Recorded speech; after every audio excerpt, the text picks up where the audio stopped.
360.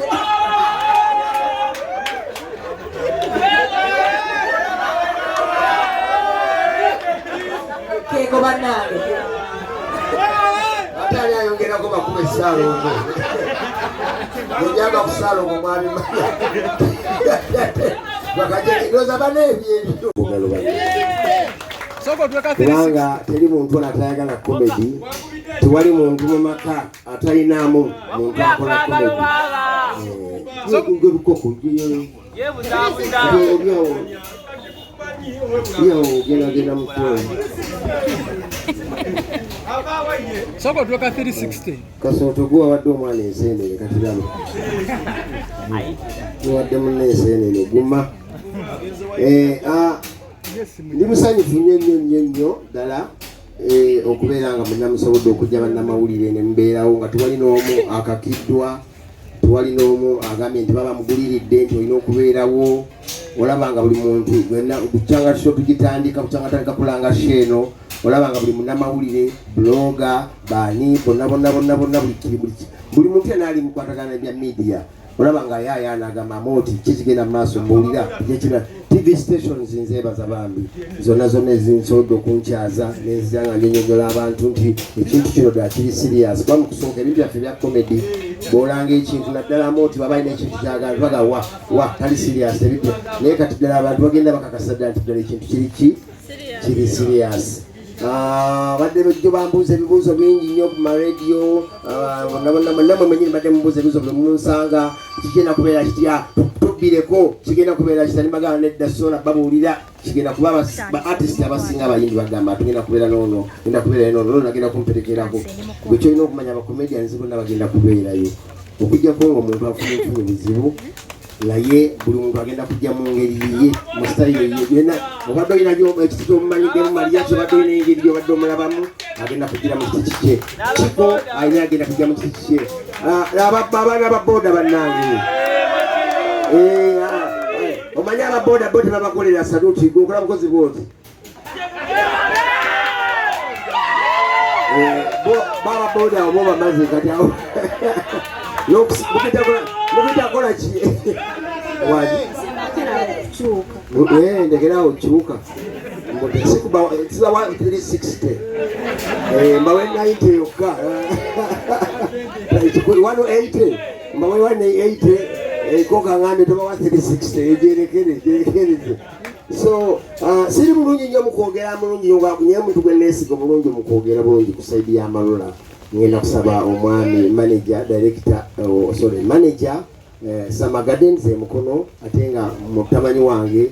mwamalula omwami bagalemmanga. Ngenda kusaba obeka kulwamalula obeka akagambo kosuli abantu byenge maaso. Okusooka twagala kwebaza mikwano gyaffe abatwagadde awatali nsonga, kubanga omuntu bw'omwagala wali ensonga bweggwawo omukyawa. Njala kwebaza Amooti ate n'okusaba gavumenti newankubadde nti mwe mutukulembera naye n'Amooti ono mumulowoozeeko ng'omuntu kubanga yafuuka source of income kuffe abalala. Ebintu bye yatandika nga binyoomebwa ye n'aguma olumu ne bamusibanako abalala katutandisa okujjamu amakungula. Kale Amooti oli wanjawulo, nsaba kirungi tubale tuyingira Prime Minister n'atusuubiza naye agenda kujjako wano ate atuwadde obudde n'atugamba nti nammwe mugende nange nzija era gwe tulinze. Prime Minister tukulinze maama. Ekyokubiri njagala tukkirize oba tugaane Amooti buli muntu ali waddembe okumugeraageranya era ekyo takigaana, naye gwe era okimanyi omugeraageranya okimanyi nti ye namba ki? Namba emu. Kati gwe okuteeka mu kategori nti gundi amusinga gundi yenna gundi era oba okimanyi nti otandikira kwani oba ntegeerekese. Kati mbadde nsaba Amooti tumugye mu kategori tutandika okugeraageranya abaki abalala, ye tumufuule namba emu paka ku namba 0 abeerawo nga takoonwako. Sebo nkwagaliza buwanguzi ate nkunga abantu ffenna ku lunaku lwokutaano bambi tubeewo tuwagire Amooti tuwagire industry bakomedian tuwagire ate kirungi batusuubiza nti bagenda kubaawo. Twagala kwebaza ba sponsors baffe kubanga companies nyingi nga zino companies zezisinga ssente naye zezisinga omukwano zezavuddeyo mwetaano so era nga bwobudde ntibagala emmanga bwagambye tosobola kugamba nti Amooti ne Gundi ani asinga obeera onkompe yalinganze nange buli luuka waliwo ndi Amooti n'Amooti ani asinga ekitegedde so n'olwensonga ngenda kusaba veteraani munnange bwe twatandika ekintu kino Eddie Kigere Ssesanga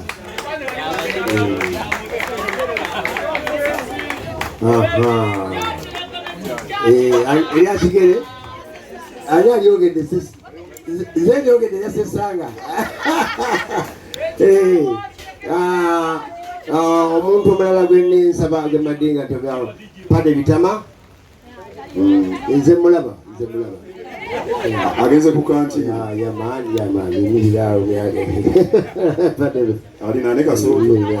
yana Kasooto Pade Bitama omwoyo gwe Mukama agukoze mirembe era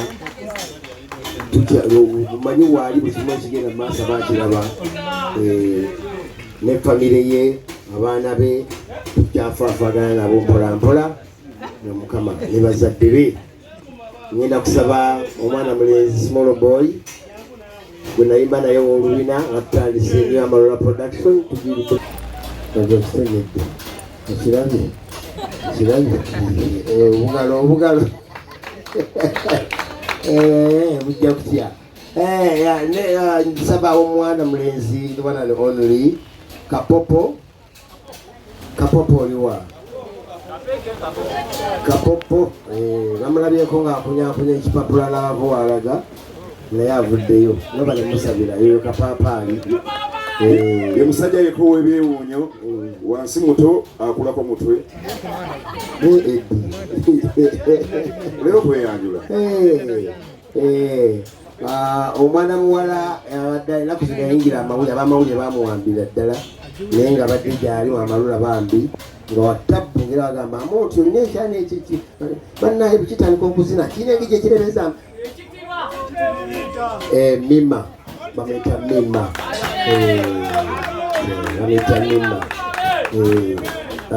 yoyo mbakola ati abigulemu akangemu takyabisobola amawulire ethics tezimukkiriza ate tayagala kugira kuba yanyinyonyodde ennaku zaalimu teziri safe kakati ani omulala gutusigazaayo Ssentumbwe oliwa bwamukube twadiro Amalula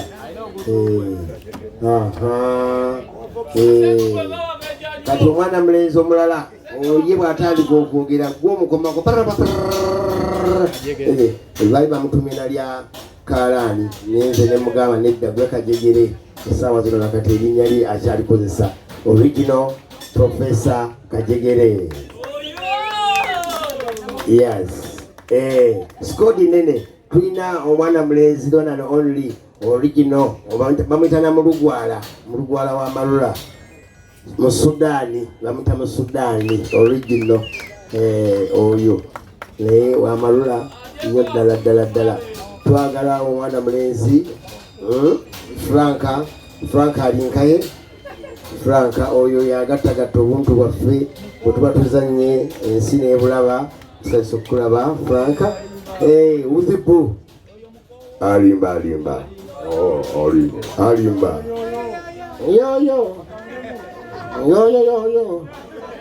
siyekwe alimba Uzibu Eddie Kigere mulala Skodi tuweddeyo mumanyire Skodi nene no mubogere mangu Sebanga oliwa basi kati nzizaako obwana bulenzi obwo butandika okuzina batandisa okulima ennyimba zaffe ziri obwana bulenzi butuyita bwe Napu Warriors Nigina Scooby-Doo ne mwana mulenzi Dani Watto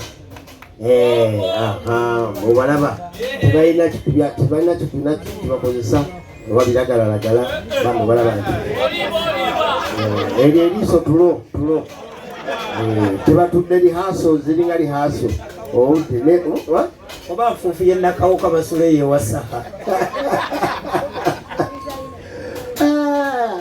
Banange nsaba nya omuntu enenda ngono ono yenye yalina okusembayo kubanga amalula yenebbanga okubeerawo nga pado okubala yafa ono ye yalina okusembayo kasoke mbamalayo bonna ani omulala designer waffe aliwa Diplo nalonga lwa comedy bw'oluwuliriza buli omulayini ye nga bwe yandibadde agyogera agiyimba buyimbi oluyimba olwo lwe lwasookera ddala mu nsi yonna nakati lwe luli mu nsi yonna baluyita love si mukyenzo so oluyimba olwo nalwo tulwenyumirizaamu nnyo okubeera nga nalwo projekiti comedy okubalaga abantu nti abantu ng'ogyeko okuyisaamu abantu amalula amasole abantu okuyisaamu bakomediani amaaso basobola okukola buli kimu ate nekirala mukirabyeko nti ne ba artist babalazeko nti apart from singing they can act comedy era mbadde mbalaba Spice Dana era mugenda kutya mugenda kwewuunya nnyo ku sheeyo nabo nga babalagako kibalinawo abayimbi abo so show that it's a celebration ya myaka 25 ano nogola basawa zino MC ono mulabanga MC ne bwadda ku stage n'atandika buli muntu aseka n'afa okitegedde era naye alina aba inspiring